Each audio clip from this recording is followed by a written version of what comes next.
Welcome to Gone Phishign, a show diving into the cybersecurity threats that surround our highly connected lives. Every human is different. Every person has unique vulnerabilities that expose them to potentially successful social engineering. On this show, we'll discuss human vulnerability and how it relates to unique individuals. I'm Connor Swalm, CEO of FinSecurity, and welcome to Gone Phishign.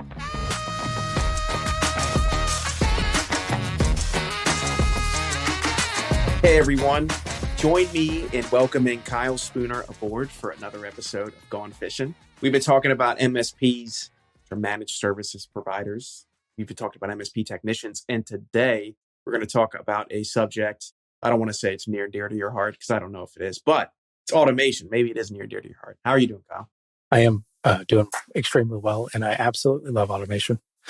Love automation. So, really broad question. What is automation?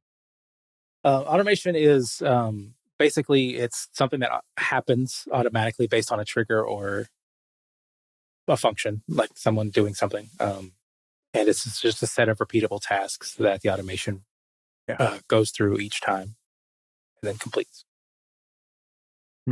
So for those of you listening, we talked about managed services providers, which are people that do all the things that your business needs to run that you probably don't have the skills to do, which are cybersecurity, IT, infrastructure, networking, cabling, and I'm sure I'm missing 47 different topics there. Yeah. MSSPs. MSSP. I said security. Oh, missed it. Sorry. They're included. And then we talked about the people at those companies, which are MSP technicians and the jobs that they'll have. So automation kind of ties into this, in a lot of the things you'll do are going to end up being very similar. Whether that's, I think you brought up like password resets 47 times last podcast, but hey, we're here for it. Right. So, if you can do it once and then automate the remaining 46, congrats. You just earned yourself a cookie. I don't know, mojito at lunch or something, whatever you'd like. A cookie. I like a cookie better. So how would automation be beneficial to MSPs? It's going to save them time, but I guess, can you give us some use cases then if it's just about saving time? This is actually an interesting topic because a lot of MSPs don't put as much into automation as they need to. They consider it not as beneficial. A lot of them think of it as instead of something that generates profit, they think of it as that costs them money. Wow. Which is surprising when you think about it, because if you spend more time automating the task that your help desk teams work on, the whole process becomes more efficient. You need less staff, and you can hire, you can get more clients with the same amount of staff as you have because you can do more. But not everyone has that philosophy, and it takes a while to convince people because they don't see the profitability in it. I am the opposite. I think we should dump all the money into automation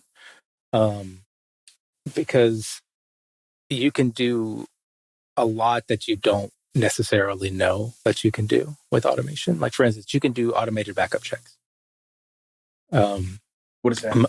Most backup tools that you utilize, Veeam, Datto, can email in to a ticketing system, and you can report off that and have it automatically flag ones that are warning or errors.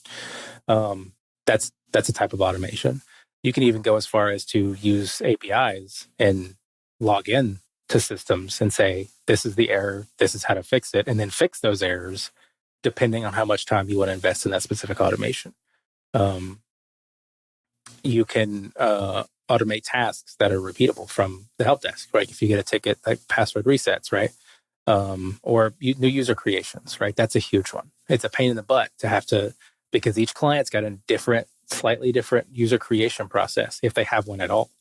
And you can automate that really simply. You just outline what it is, and then you either put that in your RMM platform or your RPA platform, and you just run that with the very little data they need. And the client can even provide that data. First name, last name, email address, job title. Do we want to copy a user, right? All that stuff can be automated and save you countless hours, countless times, but not many people want to put the effort into doing it. For everyone that's listening, what's an RMM and what's an RPA? An RMM is a remote monitoring and management platform. Applications like Ninja One, ConnectWise Automate, ConnectWise RMM, Synchro. And what do they do? They basically are a tool that just has an agent on the machine, and it allows you to execute commands, which are the way that automation works generally. They can run things like PowerShell or Bash or batch scripting that can automate things on the machine. They also monitor for things. So they'll look at event logs, CPU, memory, all that good stuff, errors. They allow you to check the machine health and do things. An RPA platform such as Pia, Roost, basically is a process automation tool. So you build a giant if-then statement.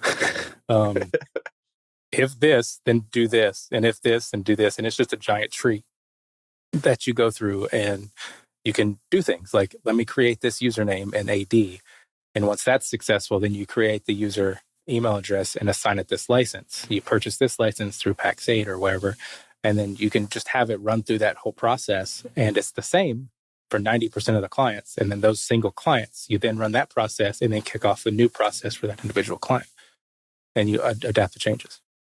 So you mentioned that putting time, effort, energy, and money into automation is a hotly debated topic. Why is it debated right now? Like I said, it's just people don't see the value in it, because the most expensive thing in an MSP is the employees, right? It's any business, it's the employees, right? Staff is extremely expensive. And if they're not closing tickets, they're not making the clients happy, therefore they're costing me money, is generally how I viewed it. I don't know how I see them viewing it. I don't know that for sure. But the way I see that is, if we're wasting time closing tickets that we can automate, and you can check your tickets now, pull up a list of tickets. You have something that's a repeatable process. That's a repeatable thing you could do. I'm sure there's hundreds that come in at least monthly that you can build a script in PowerShell or your RMM platform or the RPA platform that you may have. And instead of spending 20, 30 minutes doing that process, you press a button and do that process, and it does it for you. And then once it's done, you close the ticket. So instead of spending 30 minutes in closing the ticket and then next week spending another 30 minutes, you've now exponentially increased your profitability from that single task. So it sounds like there might be some debate over how much initial investment is required to automate those things versus how much time you'll end up saving.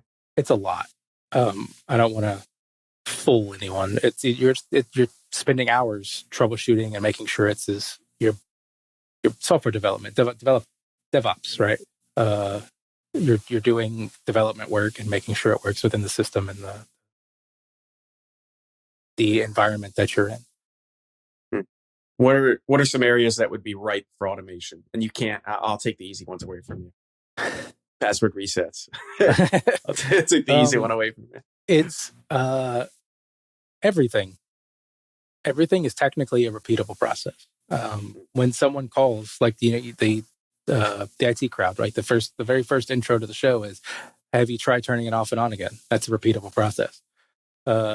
I'm not saying you should reboot your clients' machines every time they open a ticket, although that might solve 90% of the issues. Yeah. Although they should first before they call you, right? Exactly. Except when they call, I rebooted it. It's uptime 6 weeks. Show me the button you pressed. Yeah. That was the light switch on the wall. Yeah. But it's just your help desk. Your help desk is a plethora of automation opportunities. Have someone look through tickets, incentivize your technicians to be able to automate what they've done, especially your higher level techs. As the stuff flows up, if they can automate some of those fixes, then it doesn't have to flow up as much. I mean, a level one who doesn't necessarily need to know the exact details can press a button and have the same effect as a level 3.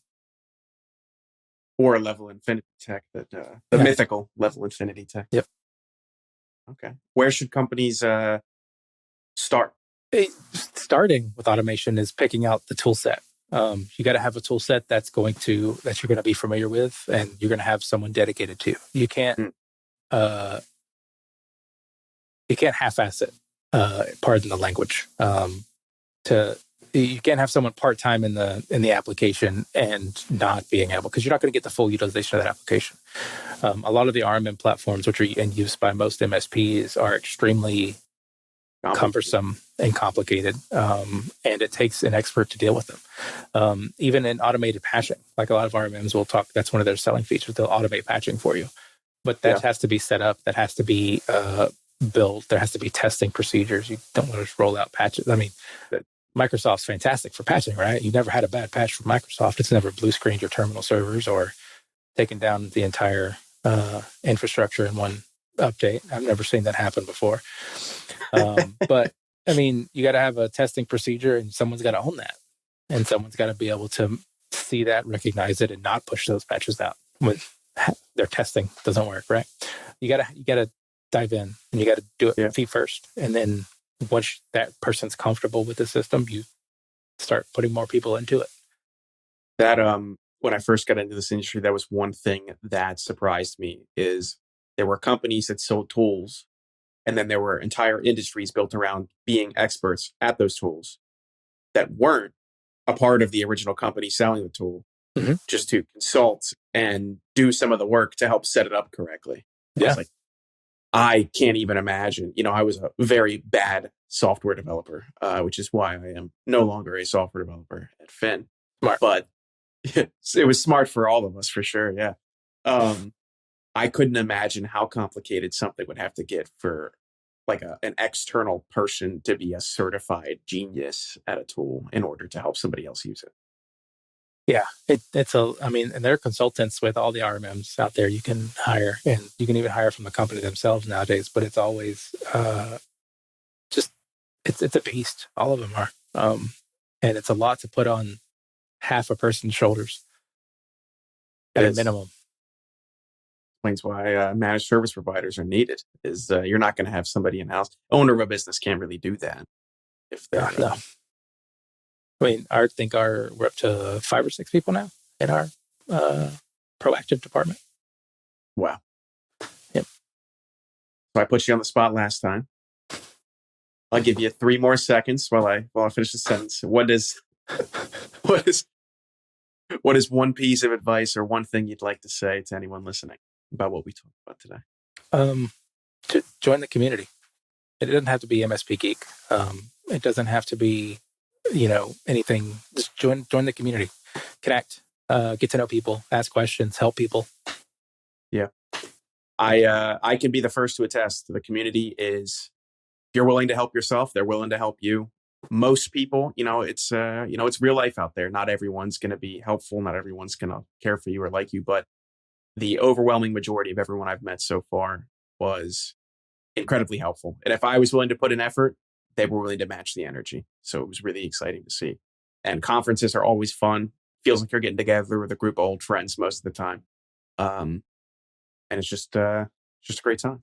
Mm-hmm. Sweet. Well, thank you for joining me, Kyle. Anytime. Yeah. Well, you heard it here first.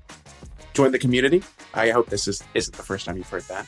But thank you all for listening. This was another episode of Gone Phishing, joined by our wonderful special guest, Kyle Spooner, and I will see you next time. Thanks so much for tuning in to Gone Phishing. If you want to find out more about high-quality security awareness training campaigns, how to launch them in ways that actually engage employees to change their habits, then check us out, Fin Security, at finsec.io. That's PHINSEC.io, or click all of the wonderful links in our show notes. Thanks for fishing with me today, and we'll see you next time.